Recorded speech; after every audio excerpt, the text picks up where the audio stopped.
Chapter 11 payment of tax, इसमें सिर्फ और सिर्फ 2 सेक्शन पढ़ना है, सेक्शन 49 और section 50। Section 49 for cash ledger, credit ledger और लाइबिलिटी रजिस्टर, और सेक्शन 50 फॉर द इंटरेस्ट। और सेक्शन 49 के साथ साथ 3 रूल भी पढ़ना है, 85, 86 और 87, रूल 85, 86 और 87। तो सेक्शन नंबर 49 सब सेक्शन 2 सब section 4 sub section 5 with rule 86 of CGST rule 2017 electronic credit ledger, और section 49 sub section 7 sub section 8 sub section 9 in along with rule 85 electronic liability ledger, section 49 sub section 1 and sub section 3 along with rule 87 electronic cash ledger, और section 50 for the interest. तो start करते हैं। Point number 1 electronic cash ledger. Electronic cash laser में क्या क्या है? Section 49 sub section 1 और section 49 sub section 3 read with rule 87। Rule 87 section 49 sub section 1 और सेक्शन 49 सब सेक्शन 3। सबसे पहला mode of payment, mode of deposit in cash ledger. हम लोग कैश लेजर में कौन कौन से मोड से डिपॉजिट कर सकते हैं? ऑनलाइन पेमेंट कर सकते हैं और ऑफलाइन पेमेंट कर सकते हैं। ऑनलाइन पेमेंट कर सकते हैं और ऑफलाइन पेमेंट कर सकते हैं। ऑनलाइन पेमेंट करने के लिए 2 मेथड है, एक है क्रेडिट और डेबिट कार्ड या फिर इंटरनेट बैंकिंग, जिसमें कोई भी लिमिट नहीं है, कितना भी हम लोग अमाउंट डिपॉजिट कर सकते हैं ऑनलाइन पेमेंट में। लेकिन ऑफलाइन में हम लोग को ऑफलाइन में भी 2 मेथड है, या फिर NEFT या फिर RTGS। NEFT या फिर RTGS करेंगे तो कोई भी लिमिट नहीं है, लेकिन ओवर द काउंटर मतलब बैंक में जाके अगर हम लोग कैश लेजर में डिपॉजिट कराएंगे तो ₹20,000 पर चालान पर टैक्स पीरियड। जैसे कि पर चालान पर टैक्स पीरियड मतलब जैसे मार्च का पेमेंट कर रहे हैं तो मार्च के लिए अभी 10,000 तक का ही हम लोग एक चालान बना के पेमेंट कर सकते हैं। मतलब ऑफलाइन पेमेंट में खाली एक ही में लिमिट है, अगर ओवर द काउंटर पेमेंट करेंगे तो ₹10,000 पर चालान पर टैक्स पीरियड ही पेमेंट कर सकते हैं। अभी इलेक्ट्रॉनिक कैश लेजर के पॉइंट्स, इलेक्ट्रॉनिक कैश लेजर के पॉइंट्स। मैनुअल और physical challans are not allow under GST regime. Manual or physical challan are not allowed under GST regime. It is mandatory to generate challan online on the GST portal. There is a single challan prescribed for all taxes, fees, penalty, interest and other payment to be made under GST regime. Each challan valid for 15 days. Each challan valid is for 15 days. The deposit made by one of the mode and in the prescribed manner will be credited to electronic cash ledger of the taxable person. The amount reflected in the electronic cash ledger may be used for making any payment towards tax, interest, penalty, fees or any other amount under the relevant tax head in the prescribed manner. The amount available in the electronic cash ledger can be utilized for payment of any liability for the respective major and minor heads. For example, liability for the tax under SGST or UTGST can be settled only from the available amount of cash under minor head of tax under SGST or UTGST major head. मतलब अगर SGST में है तो SGST से ही setup होगा और उसको और किसी भी माइनर हेड से सेटअप नहीं कर सकते हैं। Amount available under one major head SGST और UTGST, CGST, IGST और SEZ can not be utilize for discharge the liability under any other major head. For example, amount available in SGST, UTGST cannot be utilized for discharging liability under CGST, IGST, SEZ and vice versa. Transfer of fund between the major and minor head is permissible under section 49 subsection 10 and 11 subsection 10 and 11 of CGST Act 2017 along with rule 87 subsection 13. तो 49 subsection 10 और 11 हम लोग क्या पढ़ रहे हैं? Cash ledger. Cash ledger कौन से किस में आता है? 49(1) और 3. 49(1) और 3 और जो हम लोग हेड ट्रांसफ़र कर सकते हैं, जो पेमेंट का हेड ट्रांसफ़र कर सकते हैं 49, 10 एंड 11। अ रजिस्टर्ड पर्सन में transfer any amount of tax, interest, penalty, fees और any other amount available in the electronic cash ledger under this act to the electronic cash ledger for integrated tax, central tax, state tax, union territory tax or SEZ in form GST PMT 09 तो head transfer of fund between major head and minor head is permissible in form GST PMT 09। Condition and restriction as may be prescribed by such transfer shall be deemed to be refund from the electronic cash ledger under this head। Analysis of amendment. Major head refers to, major head किसको बोलते हैं? Integrated tax, central tax, state और union territory tax and cess. तो ये जो सारे GST के tax है इसको मेजर हेड बोलते हैं। Minor head refers to tax, interest, penalty, fees and others. The amount from one major और minor head can be transfer to another major और minor head under section 49 subsection 10 and subsection 11। The amount from one major head can also be transferred to another minor head under the same major head under section 49 subsection 10 and 11. The amount from one major head can also be transferred to another major head. The amount from one major head of a major head can be transferred to another major head of any major head. Amount can be transferred from head only if balance under the head is available at the time of transfer।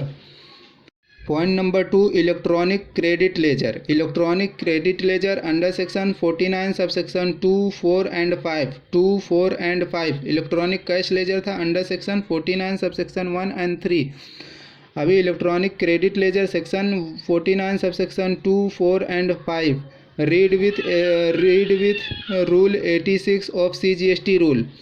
Order of utilization of input tax credit available in the electronic credit ledger। Electronic credit laser में कैसे हम लोग utilise कर सकते हैं?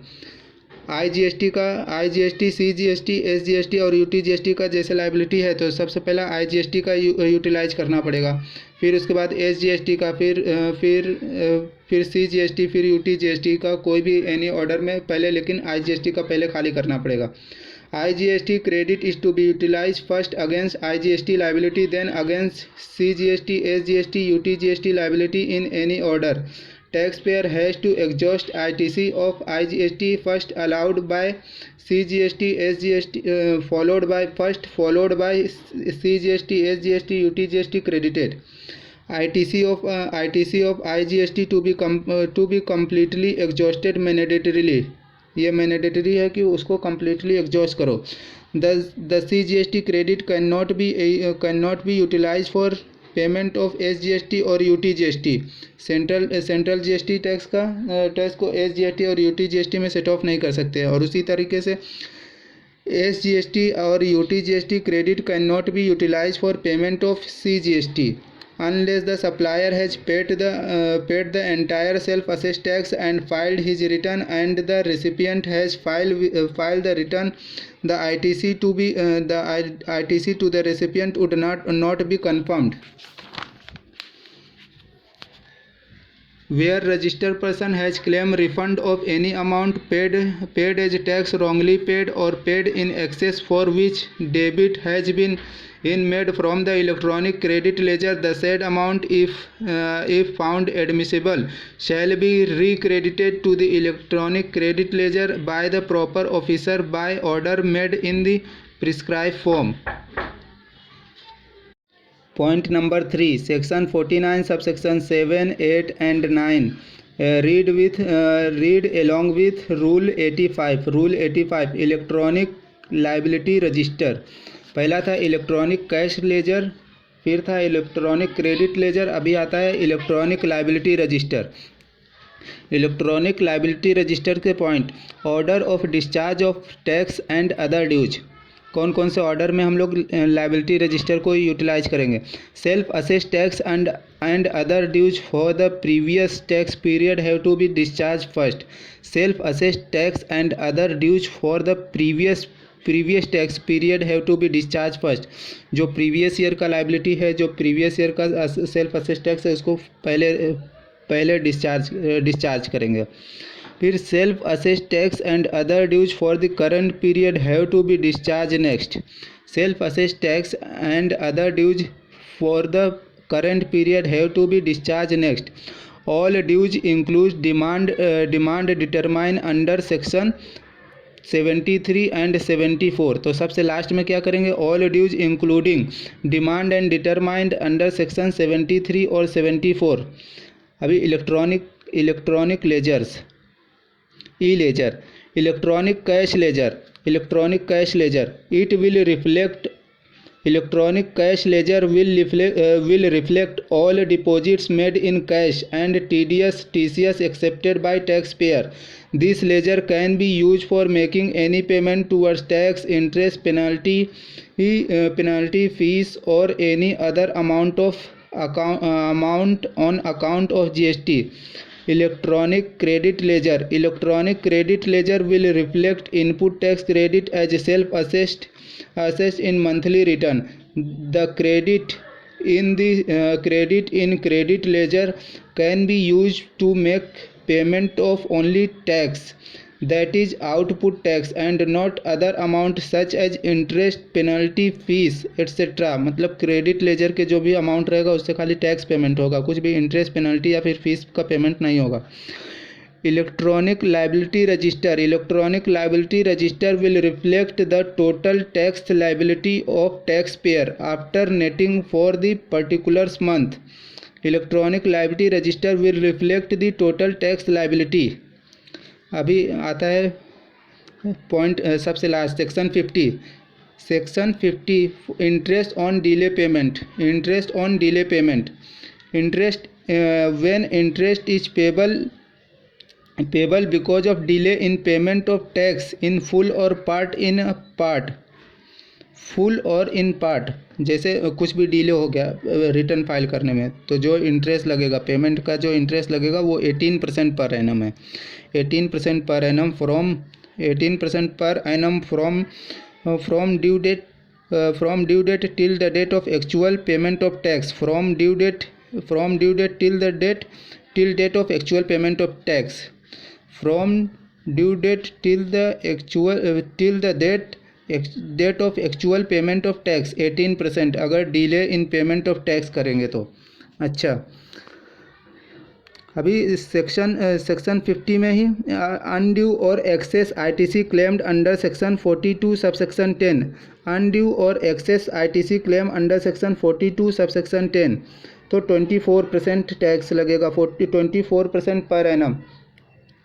Undue और excess reduction in output tax liability under section 43 subsection 10 24% per annum from the date of undue और excess ITC claimed और reduction in output tax liability till date of actual payment of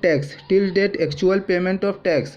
मतलब ये कि अगर undue और undue या फिर excess ITC अगर क्लेम किया, ITC के लिए under section 42 subsection 10 ITC claim किया अनड्यू और एक्सेस तो अंडर सेक्शन 42 सबसेक्शन 10, और आउटपुट टैक्स लायबिलिटी अगर अनड्यू या फिर एक्सेस रिडक्शन कर लिया output tax liability under section 43 subsection 10 तो 24% पर एनम का इंटरेस्ट लगेगा, 24% पर एनम का टैक्स लगेगा under section 50 from the date of undue और एक्सेस ITC क्लेम्ड और reduction in output tax liability till the date of actual payment of tax.